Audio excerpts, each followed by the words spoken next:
दैनिक जागरण और अमर उजाला तक आज कानून गो साहब क्या होता है कि हवालात में बंद है और इतने दबंग हैं कि अपने कुछ दबंग साथियों को भेजकर इनके साथ क्या होता है कि उत्पीड़न करवा रहे हैं, इनको मारने की धमकी दे रहे हैं। अभी कुछ दिन पहले बहुत काफी इनको दैनिक जागरण अमर उजाले में तो वो रिश्वत को देते हुए विजिलेंस टीम ने उन्हें रंगे हाथ चिरौड़ा सरकारी लोगों का पर्दाफाश किया। वही मनीष कश्यप करते थे कि पर्दाफाश करते थे, इसलिए उन पे NSA लगा।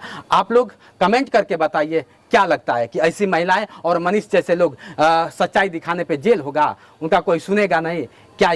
जब एक महिलाओं की बात आती है ना तो कहीं ना कहीं रूह कांप जाता है और उस रूह को देखते देखते लोग कहते हैं कि एक महिला है करेगी क्या। लेकिन यही महिला, इस महिला को गौर से देख लीजिए कि ये महिला है और एक कानूनगो साहब थे और उनको रंगे हाथ विपक्षियों के द्वारा इनको प्रताड़ित किया जा रहा था। तो उन्होंने इनसे पैसा मांगा। जब पैसा मांगा तो उनको पैसा देकर रंगे हाथ पकड़वा लीजिए। हालांकि इनके पास पेपर कटिंग भी है। थोड़ा सा पेपर कटिंग आप दिखाइए। पेपर कटिंग जो हिंदुस्तान, दैनिक जागरण और अमर उजाला तक आज कानून गो साहब क्या होता है कि हवालात में बंद है और इतने दबंग हैं कि अपने कुछ दबंग साथियों को भेजकर इनके साथ क्या होता है कि उत्पीड़न करवा रहे हैं, इनको मारने की धमकी दे रहे हैं। अभी कुछ दिन पहले बहुत काफी इनको प्रताड़ित किया जाता है। वजह क्या है, इनसे ही जानने का प्रयास करते हैं। पहले तो स्वागत है आपका।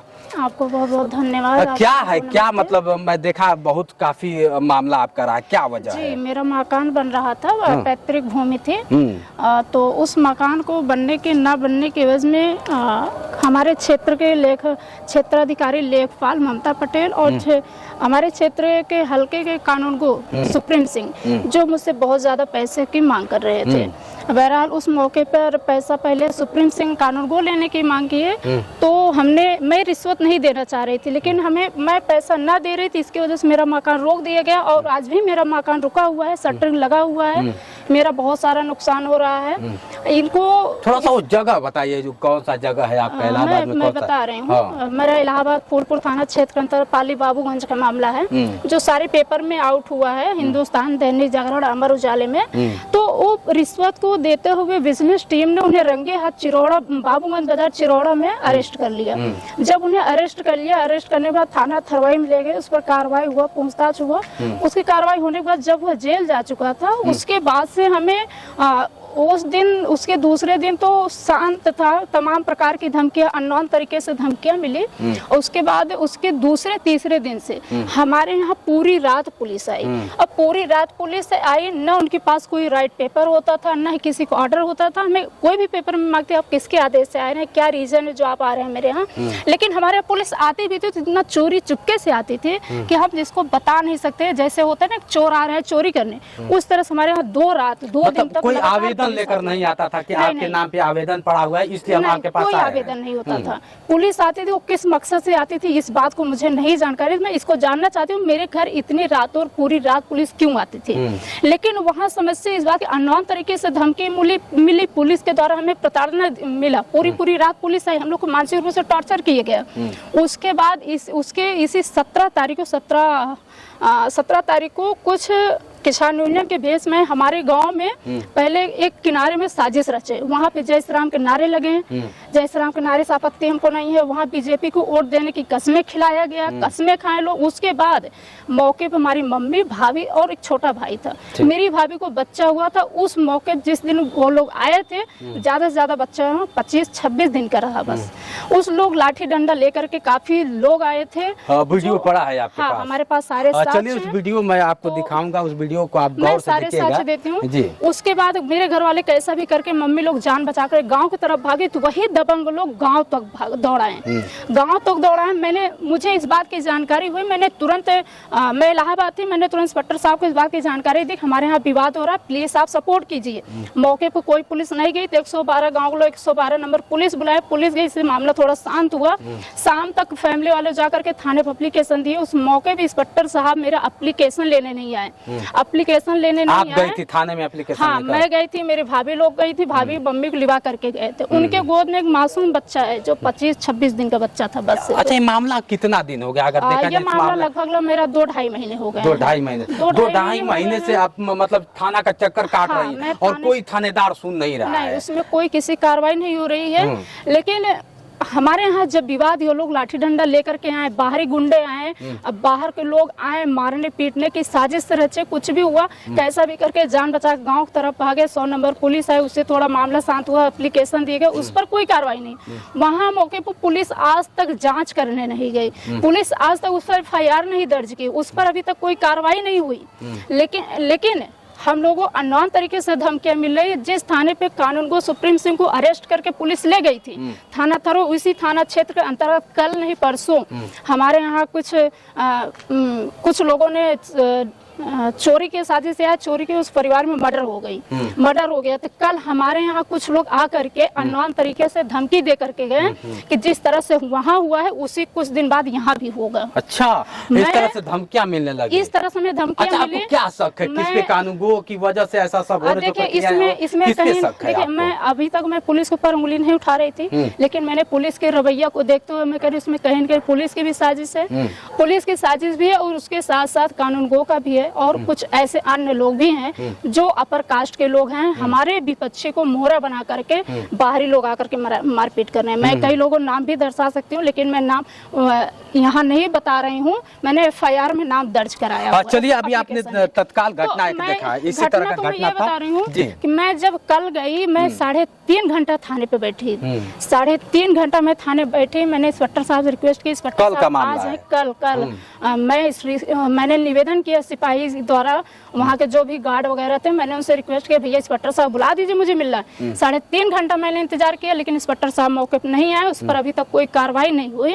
अब आवेदन तक नहीं लिया जाता है? नहीं, आवेदन तक नहीं लिया गया है। इसमें कहीं न कहीं पुलिस की पूरी साजिश है। और एक चीज, ये सबसे बड़ी बात ये है, उस थाने का एक हल्का सिपाही है, जिसके पास कोई ना ऑर्डर पेपर होता है, ना ही कोई राइट होता है। क्या नाम है उसका? उसका नाम सत्यजीत है। वो व्यक्ति हमारे घर में इस तरह से घुसता है। चलो, वो वीडियो आप दे दीजिएगा। नहीं, मैं वो वीडियो दिखाऊंगी, क्योंकि इस तरह मैं दिखाऊंगा, कोई बात नहीं, मैं समझ रहा हूँ, इस वीडियो को मैं दिखाऊंगा। इस चीजों को आप लोग देख सकते हैं। ये एक सिपाही है जो हमारे घर के आंगन में घुसा हुआ है, न इसके साथ कोई महिला कांस्टेबल है, न कोई अन्य सिपाही है, न इसके पास कोई ऑर्डर पेपर है। इस तरह से किसी के घर में घुस जाना क्या राइट है? बिल्कुल राइट है। और हमारे यहाँ जब कानून को अरेस्ट हुआ, उसके दूसरे तीसरे दिन लगातार पुलिस पूरी रात आई, लेकिन जब हमारे यहाँ विवाद हुआ तो उसके बाद से पुलिस क्यों नहीं आ रही है? तकलीफ तो बस इस बात का है कि कानून गो साहब सरकारी क्या होता है कि राजा है, सरकारी पाहुन है, कैसे लोग जाएंगे? नहीं जा सकते, इसलिए कि वो सरकारी पाहुन है, जाएंगे तो दिक्कत होगा। वहाँ लोग जाएंगे जहाँ प्राइवेट लोग हैं, वहाँ उनको तो सताना होगा, उनको मारना होगा, वहाँ लोग पहुँचेंगे। आज जो पाहुन, जिनके पाहुन है ना, वो बंद है जेल में। और सच्चाई यही है कि ये लोग अब तक इनको सिर्फ प्रताड़ित करते रहे। सोशल मीडिया के तहत अगर देखा जाए, बहुत सारे आपका वीडियो मैंने देखा, उस वीडियो में चिल्लाती हैं, चीखती हैं, लेकिन उस वीडियो का भी रिजल्ट नहीं होता है। वजह क्या है? दैनिक जागरण जैसे, हिंदुस्तान जैसे, अमर उजाला जैसे इनकी घटना को छापता है, लेकिन उसका जू तक नहीं रखता है वहाँ के आला अधिकारियों को, और नेताओं पर जू तक नहीं रखता है। कि वजह क्या है कि एक महिला के साथ आप हमारे उत्तर प्रदेश के यशस्वी प्रधानमंत्री, और क्या होता है कि योगी जी कहते हैं कि बेटियों के लिए मैं तात्पर्य हूँ, बेटियां हमेशा आगे रहेंगी, पढ़ेंगी, बेटियां तो बढ़ेंगी। बेटियां आज बेटियां हर जगह प्रताड़ित। अभी एक मामला तूल पकड़ा हुआ है आजमगढ़ का, श्रेया तिवारी के साथ ऐसे घटना हो जाती है। हमारे जैसे लोग जाते हैं और वीडियो जब वायरल होती है तब जाके प्रशासन वहां पहुंचती है और श्रेया के गुनहगारों को जेल में डालती है। आज इसी तरह ये भी प्रताड़ित है। चीज है कि जिस कानून को रिश्वत लेते हुए अरेस्ट हुआ है, वो कानून को जो हमारे हल्के की लेखपाल ममता पटेल है, इन लोगों के खिलाफ ऐसे कई लोगों ने, इतना ज्यादा लोग प्रताड़ित हुए। ये लोग जमीन के मामले में इतना ज्यादा लोगों को प्रताड़ित करते हैं। लास्ट में आप चाहती क्या है? लोग ऐसे हैं जो इनसे प्रताड़ित हैं। अभी इस मौके पे नहीं है, अगर आप जीरो ग्राउंड पे जाएंगे तो ऐसे बहुत सारे लोग हैं जो ममता पटेल, हमारे हल्के की लेखपाल ममता पटेल हैं, हमारे हल्के की सत्यजीत सिपाही हैं, और कानून को सुप्रीम सिंह थे।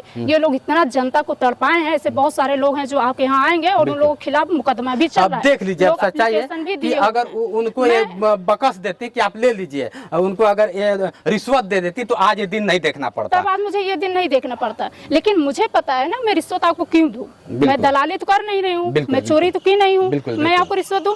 मैंने रिश्वत दे करके ऐसा लग रहा है जैसे मैंने बहुत बड़ा अपराध कर दिया है। थाने जा रहे हैं, थाने वाले इस नजरिए से देख रहे हैं जैसे मैंने कोई अपराध करके आया है। मैं कोई ऐसी लड़की हूँ जो हम समाज में सामाजिक लायक नहीं है। आप चाहती क्या है लास्ट में, चाहती क्या है? मैं यही चाहती हूँ भैया हमारे परिवार की सुरक्षा हो, हमारी सुरक्षा हो। हमने जो कंप्लेन किया उस पर कार्रवाई हो, और खासकर सतरजी सिपाही के ऊपर कार्रवाई बिल्कुल होना चाहिए। ममता पटेल हमारे हल्का की लेखपाल, उनके ऊपर कार्रवाई बिल्कुल होना चाहिए, क्योंकि एक सिपाही का बिना महिला कांस्टेबल के किसी के घर में घुसने का कोई राइट नहीं है। और एक हल्के की लेखपाल को किसी गुंडों के साथ किसी के क्षेत्र में जाकर के दबंगई करना ये राइट नहीं है। अगर इनको नेताओं के साथ जाकर के किसी क्षेत्र में सर्वे करना है तो ये फिर लेखपाल का रिजाइन दे करके ये जाकर नेतागिरी करे। बिल्कुल बिल्कुल, अक्सर होता है कि कर्मचारी अधिकारी जाते हैं जब गांव में, और ऐसा मामला अक्सर देखा जाता है, ये लोग खुद अपने आप को नेता साबित करने लगते हैं। आपका जो कार्य है वही निर्वहन कर लेंगे ना भाई, तो सब कुछ सही होगा। लेकिन ये लोग नेता बनेंगे और कहीं ना कहीं किसी पार्टी को बताने लगेंगे मैं इस पार्टी से जुड़ा। क्या मतलब है? आप छोड़ दीजिए, नौकरी छोड़ दीजिए। बहुत बेरोजगार पड़े हुए हैं हमारे उत्तर प्रदेश और बिहार में और पूरे भारत में। लोग जाके नौकरी करेंगे, अपना दायित्व निभाएंगे, आप जाके नेतागिरी करिए। लास्ट में मैं ये जानना चाहूंगा कि आखिर भैया देखिए, हम आपसे हाथ जोड़ के निवेदन करेंगे, अरे प्लीज आप ऐसा ना करिए ना। भैया देखिए, मैं वाकई में बता रही हूँ कि मेरे फैमिली इतनी ईमानदारी से चल रही है कि हम लोगों को क्या बताएं। मैंने सिर्फ हमारी इतनी ही गलती है कि हमने जो रिश्वत लेते हुए कानून को जेल भिजवा दिया, इस कारण हमको इतनी सजा मिल रही है। परिवार और पुलिस द्वारा प्रताड़ित करना, हमको अनजान तरीके से धमकी देना, फैमिली वालों को धमकी देना, बिना किसी राइट पेपर को हर एक पुलिस वाले आ जाके परेशान कर रहे हैं, बाहरी गुंडे आकर के हमको धमकियां दे रहे हैं। इस पर हम जानकारी दे रहे थे, इस पर कोई कार्रवाई नहीं हो रही है। बिल्कुल, तो ये कहीं न कहीं पुलिस की भी साजिश है, इसमें राजस्व विभाग की भी साजिश है, और यही लोग मिल करके ये बाहरी लोग इस तरह साजिश क्या लगता है? मैं आप सभी से यही हाथ जोड़ के निवेदन करूंगी, प्लीज हमको न्याय दिला दीजिए बस भैया। बिल्कुल, और हमें कुछ नहीं चाहिए। अगर देखा जाए तो बहुत सारे लोग हैं, और मैं आप सबसे चाहूंगा कि आप लोग आइए, और इनका अगर अनुराधा जी के साथ आप नहीं खड़े होंगे तो आने वाली हर एक महिलाएं और हर एक इस तरह से जो आज LLB कर चुकी हैं, LLB करके ये भी चाहती तो लॉ करके बहुत अच्छा काम कर लेती, लेकिन नहीं चाहती हैं कि कुछ हम अलग किसी पे हस्तक्षेप करें। इन्होंने सिर्फ एक छोटा सा कदम उठाया। हालांकि समाज सेवा में हमेशा तात्पर्य रहती है, आप लोग देखते होंगे सोशल मीडिया से एक्टिव होती है, लेकिन इन्हीं के साथ जब ऐसा होगा, मेरे साथ जब खुद होगा, मैं किसी का आवाज उठा रहा हूँ, मेरे साथ जब होने लगेगा तो तकलीफ तो सबको होगा। ये दूसरे के लिए आवाज उठाती थी, आज खुद इनके साथ ऐसा होने लगा, तो क्या कहें हम। अगर देखा जाए तो आपके मामलों से लेकर और किसके पास आपने कॉल किया था? देखिए, मैंने तो अभी प्रज्ञा मिश्रा जी के पास फोन किया था, मेरी उनसे भी बात हुई, और हमारे जो इलाहाबाद जिले के जितने भी पत्रकार बंधु हैं, मैंने ऐसे कई पत्रकार बंधु भाई बहनों से निवेदन किया, रिक्वेस्ट किया। उन लोगों के एक ही जवाब था, मैडम हमारे ऊपर से दबाव है, हम कुछ नहीं कर सकते हैं। हमको ये जवाब मिला। मैंने प्रज्ञा जी से मदद मांगा, उनसे भी कोई रिस्पांस नहीं मिली। अगर इसी मौके पे अगर मनीष कश्यप भैया होते, हो सकता तो मेरी आवाज को उठाते। बिल्कुल, देख लीजिए, ऐसे ही मनीष कश्यप ऐसे ही आवाज उठाया करते थे तो उन पे NSA लग गया। सरकार के विरुद्ध पर आवाज उठाते हैं तो NSA लग जाता है, अक्सर होता है। मेरे पे भी FIR हो जाता है, मैं कहीं जाता हूँ तो FIR का डर नहीं है ना, NSA का डर है। सच्चाई है कि जो सच्चाई है उसको मैं दिखाऊंगा, चाहे इसके लिए कुछ भी करना पड़े। मनीष कश्यप आज जेल से आए, तमिलनाडु थे, तमिलनाडु से बिहार में आए हुए हैं, और मनीष कश्यप को बहुत भली भांति जानती है। मनीष कश्यप से इनसे बात होता था, लेकिन आज मनीष कश्यप जिस तरह से अगर देखा जाए तो यही वजह है, जैसे इन्होंने सरकारी लोगों का पर्दाफाश किया, वही मनीष कश्यप करते थे कि पर्दाफाश करते थे, इसलिए उन पे NSA लगा। आप लोग कमेंट करके बताइए क्या लगता है कि ऐसी महिलाएं और मनीष जैसे लोग सच्चाई दिखाने पे जेल होगा, उनका कोई सुनेगा नहीं? क्या यही है रामराज? क्या यही है सरकार? और यही कहती है कि हमारा भारत सबसे बड़ा महान है? कहाँ से महान होगा? चलिए, जो सरकार कहती है कि बेटी बचाओ बेटी पढ़ाओ, आज मैं पढ़ाई करके मैंने कानून को ही तो हाथ में लिया है। बिल्कुल, मैंने कोई अपराध तो नहीं किया है ना, ये कानून को मैंने रिश्वत लेते हुए जेल भिजवाया है। अगर ये अपराध है तो फिर सरकार जवाब दे दे जनता को, जनता जाकर के हर एक व्यक्ति को पैसा दे के काम कराया करे, लेकिन सरकार उन सरकारी कर्मचारियों को वेतन बंद कर दे। जनता से उनको पैसा वसूली करना है तो सरकार उनका वेतन बंद खत्म कर दे। बिल्कुल। हाँ, और मैंने अगर ये अपराध है तो मैं सरकार से जवाब मांगती हूँ ये कैसा अपराध है? आप सैलरी बंद कर दीजिए उनको। बिल्कुल सही कह रहे हैं, बिल्कुल ऐसा मतलब समझ लीजिए बढ़ावा था, अगर एक रोक दी उस बढ़ावे को रोक दी, इनको और सलाम इसके करना चाहिए। भैया बहुत सारे ऐसे लोग प्रताड़ित हुए हैं, इन लोगों से, बहुत सारे लोगों से इन्होंने लड़ाई लगवाया है। बहुत सारे लोग ऐसे हैं जो आपके सामने अपना दर्द बयां करने के लिए तैयार हैं। चलिए अगला वीडियो किसी ना किसी ऐसे दर्द के साथ हम फिर से उपस्थित होंगे। आज के लिए इतना ही, बने रहे वीडियो के साथ। मैं हूं जितेंद्र और आप देख रहे थे जोश एक्सप्रेस। नमस्कार।